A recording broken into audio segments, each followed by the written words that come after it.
Салам достор, бүгүн сиздер менен трейдинг деген эмне, деги эле бул кесиптен акча тапса болобу же алдамчылыкпы, чын эле акча таап жатышабы, биз кандай негиздерде акча табабыз, адалбы, арамбы деген суроолорго жооп аласыздар.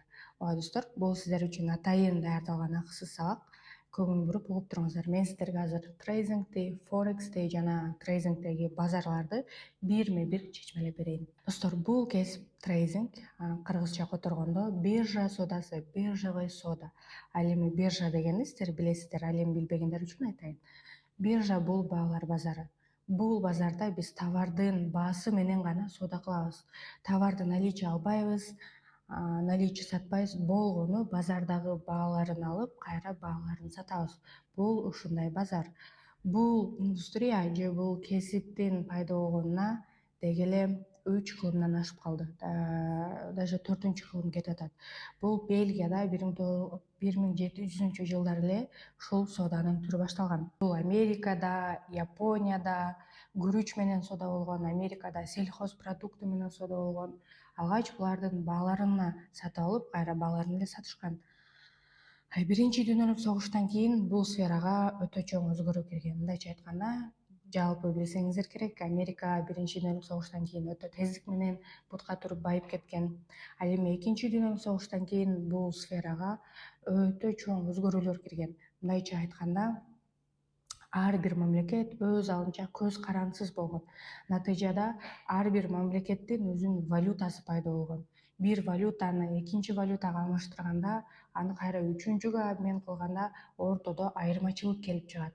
Муну байкаган экономисттер Европада 1971-жылы Forex, Foreign Exchange, эл аралык валюта алмашуу финансы базарыны түзүшкөн жана бул базарга негизги катышуучулар катары дүйнөдөгү борборлук банктарды койгон. Мисалы, эң чоң катышуучу бул ФРС, Федеральная резервная система. Бул Америкадагы доллардын кунуну көтөрүп түшүрө турган частный организация.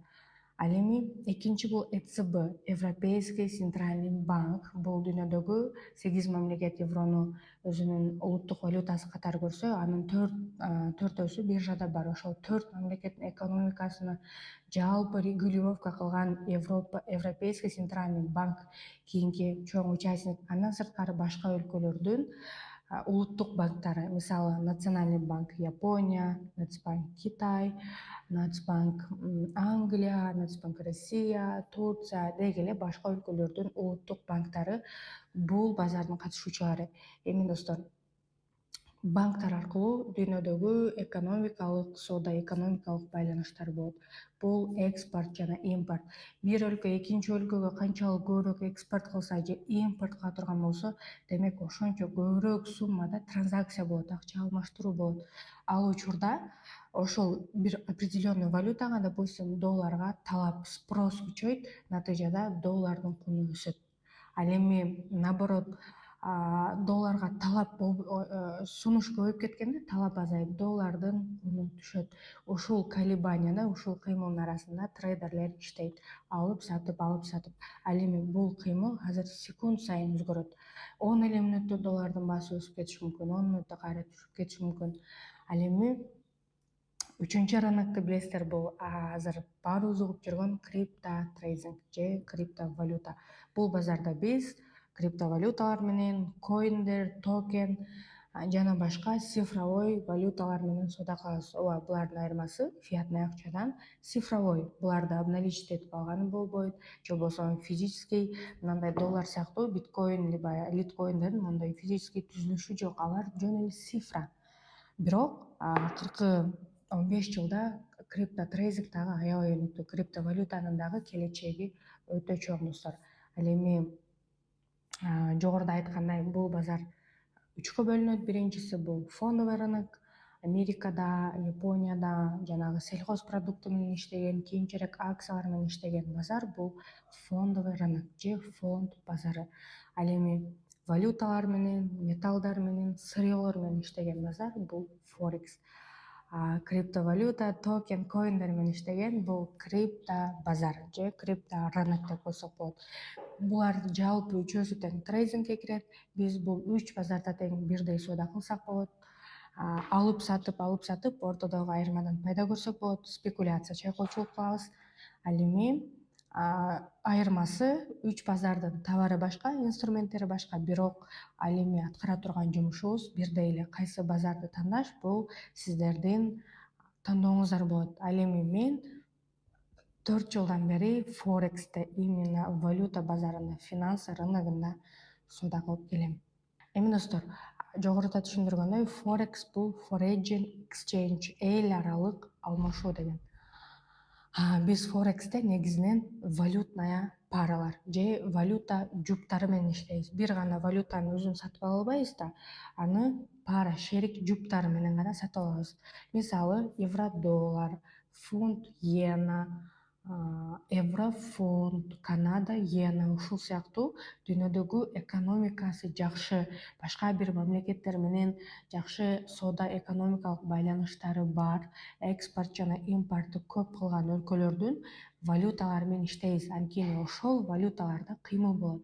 Мисалы достор, азыр билесиздер, 2022 жылдан бери рубльдин баасы өтө тездик менен ылдыйга түшүп кетти. Себеби рубльга спрос болгон жок. Себеби согушта Еврозона 11 пакет санкция киргизди рубльга карата.